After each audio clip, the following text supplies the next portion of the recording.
Thanks for joining us from the Ohio AgNet Voice with the News You Trust studio, sponsored by Grain Equipment Company, where innovation meets execution.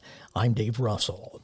Follow along with Wilmington College and the Ohio AgNet tomorrow and Friday for the latest news and updates from the 97th Ohio FFA Convention in Columbus. Well, let's get an update on soil temperatures around the state. Joel? Let's take a look at the latest Buckeye Temp Tracker numbers, where we're tracking soil temperatures across the state in 4 counties each week.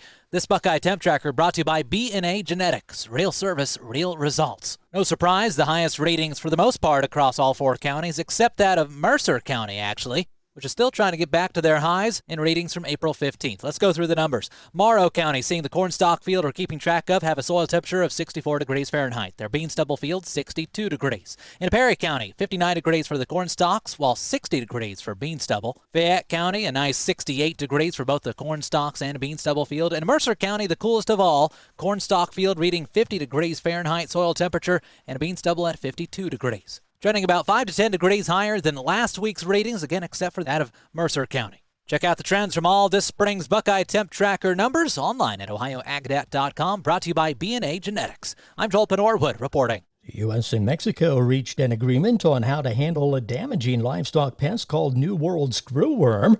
Reuters says the agreement was reached only after Ag Secretary Rollins threatened to limit Mexican cattle imports coming through the southern U.S. border. Well, speaking of Ag Secretary Rollins, she was in Ohio earlier this week. U.S. Secretary of Agriculture Brooke Rollins visited Western Ohio this week alongside Governor Mike DeWine and many more elected officials and industry leaders in Ohio agriculture. Their first stop was at Weaver Eggs, an area hit particularly hard by highly pathogenic avian influenza this year. From late 2024 through early 25, approximately 15.5 million birds have been depopulated statewide. Mid to late February, we released the 5-point plan. That plan included biosecurity, $1 billion plan, by the way, biosecurity measures, repopulation efforts, of course, which included higher indemnification for our egg layers and our egg farmers, a deregulation effort regarding line speed and some other things. I'm moving into a few little ag terms that may not be relevant to everybody, but that's important.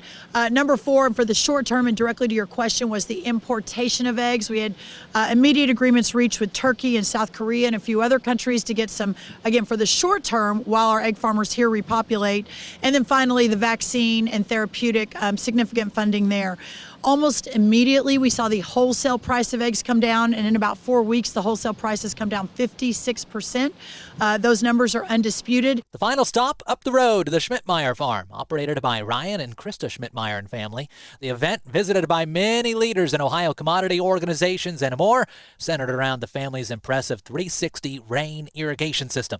And what an inspiring time we've had here today at this beautiful farm to see the regenerative farming that is happening here and what they're doing with everything produced. Even the manure is used in total to fertilize organically, or to fertilize naturally, I should say, and for bedding, etc. And just to see the equipment that they have invested in, the one that we just viewed, which hopefully a lot of the cameras got, has been a game changer.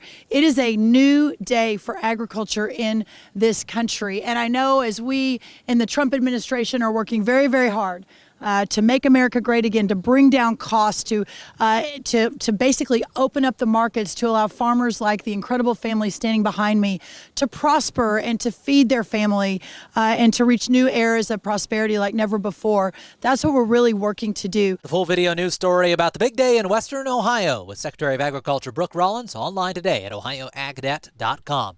I'm Joel Norwood reporting. The markets are next. Every time you use biodiesel, you're fueling more than your engine. You're investing in Ohio's farmers, reducing emissions and creating cleaner air for all of us. Did you know biodiesel adds 13% in value to every bushel of soybeans grown? That's good for farms, good for families, and good for the future. Drive with purpose. Choose biodiesel. Learn how at soyohio.org.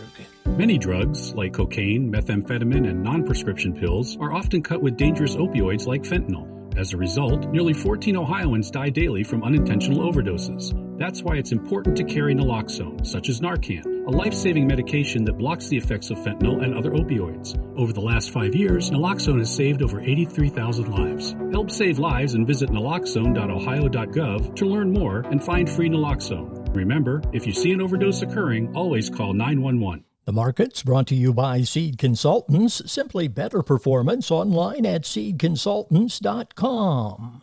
At the Board of Trade, May corn $4.67 1/4, up 6 3/4. December corn $4.46 1/4, up a penny and 3/4. May beans $10.34 3/4, down 6 1/4. November beans $10.18 1/4, down 7. July wheat $5.30 3/4, up 5 1/4. At the Mercantile Exchange, April cattle $215.75, down 60 cents. May hogs $91.92, down 62 cents. August feeder cattle $295.02, down $1.87. This is the Ohio AgNet.